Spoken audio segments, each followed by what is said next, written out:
Hi guys! Welcome back po sa aking channel. For this video guys ay muli po tayong magdi-dive.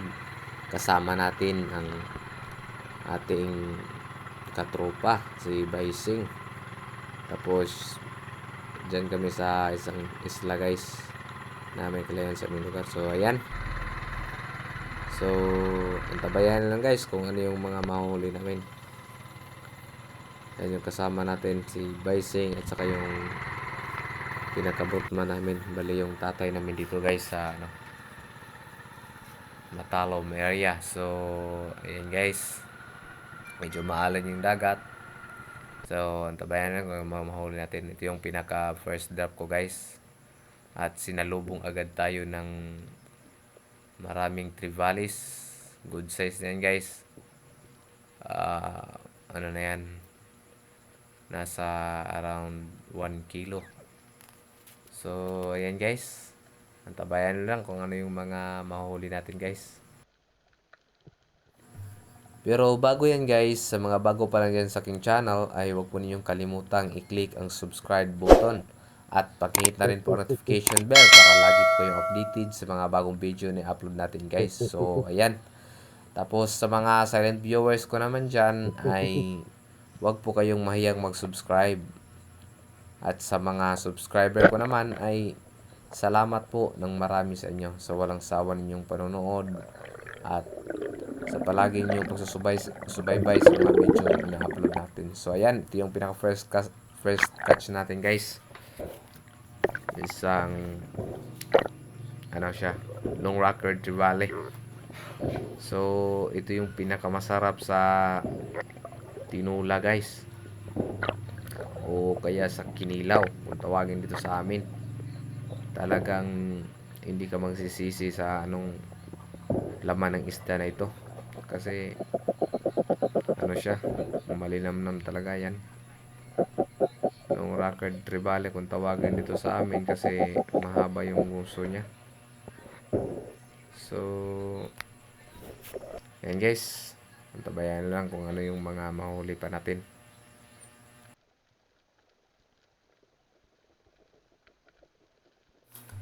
Dito naman guys ay sobrang na-excited tayong tumira. Kaya ganito yung resulta. Ayan, sablay. Medyo malayo pa pala yung isda guys. Sayang. Good size pa naman sana yon. Pero okay lang. So dito naman tayo sa third drop natin. Ayan, free fall pa rin tayo guys. Kailangan lang talaga sa D-dive ay ano lang, yung smooth lang talaga yung kilos mo. Kailangan na hindi ka masyadong malikot, o kailangan parang slow mo lang talaga para pag may isda ka makikita ay hindi mailap yung isda at lalapit talaga sa iyo. Katulad nito. Yan. Medyo napatagal yung pag-fish call natin dito guys, kasi talagang hindi pa lumalapit yung mga trivalis. So inaantay pa rin natin. So ayan, medyo may kalayuan lang talaga. Ayan na. Ayan, sa pool. So buti na lang at tatamaan natin kahit na medyo may kalayuan siya. So bali dito ay ito na yung pangalawang huli nating isda guys. Isang trevally pa rin.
So ayan guys, yun yung mga nahuli natin. Bale, ito yung Trivalis na good size. Kinikilaw natin siya. So ayan. Bale, yung panghuli namin ngayon guys ay ano lang, bale 3 PM hanggang 5 PM. So dito ay pagkatapos namin kumakain guys ay magna-night dive muna kami bago kami uwi para hindi sayang yung biyahe namin kasi may kalayuan dito sa aming lugar. Bali, yung pagna-night dive natin guys ay hindi ko na nakuna ng video kasi lubat na yung action cam natin. Kaya pagkatapos namin kumain guys ay magna-night dive na kaagad kami. So ayan, medyo madilim na kasi ano na siya, mga 6 PM na. Kaya pasensyahan nyo na guys kung medyo madilim yung pag ano namin kumakain. So ayan, yan natin yung nahuli namin. Yan na lahat yan guys. Bali, yung mga huli namin sa D-Dive dyan ay yung mga Trivalis lang. So itong mga sweet lips at saka samaral ay ito balo tawag dito sa amin, may adngan tawagin dito sa amin guys, o snapper yan sa amin guys. So yan yung mga nahuli natin guys. Bali, binibenta namin yan dito sa ano pa rin dito lang sa suki ng kasama natin sa bali sa lugar ni kasama natin vlogger din na si Lineman Daragat. So shout out sa iyo bro. Yan yung nahuli nating mga ano guys. Yan yung sa D-dive natin. Yan mga Trivalis, mga good size na rin yan. So sa pagkakataong ito guys ay medyo maliwanag kasi yung buwan, kaya yung pagbibenta natin dito ay medyo mahal yung pagbili nila. Mas maganda pala sana kung medyo malaki yung buwan kasi mahal yung isda, tapos medyo mahalan pa yung dagat. Kaya swerte pa rin namin kahit na hindi masyadong marami yung huli namin. At least ano siya, talagang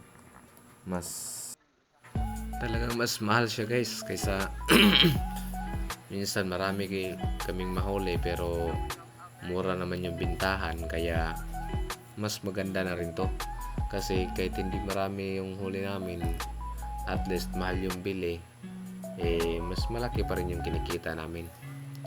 So ayan guys, salamat po ng marami sa inyo sa walang sawan yung panonood sa mga video na ina-upload natin guys. At uulitin ko sa mga bago pa lang dyan sa aking channel ay huwag po kayong mahiyang mag-subscribe at pakihit na rin po ang notification bell para lagi po kayong updated sa mga bagong video na i-upload natin guys.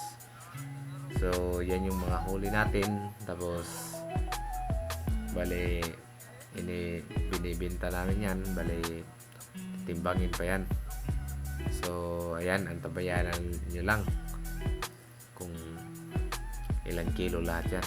So ayan guys.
So yan guys, yan yung binta namin. Bali, lahat-lahat na nabinta namin guys ay umabot siya ng 3,653. So bali, dalawa kami na maghati nito guys, tapos bibigyan namin yung pinaka-boatman namin. So yan, si Baising, saka yung boatman natin na yan, si Tatay. So shout out sa iyo, Tay. So, ayan guys. Muli, nagpapasalamat ako ng marami sa walang sawan yung panonood guys.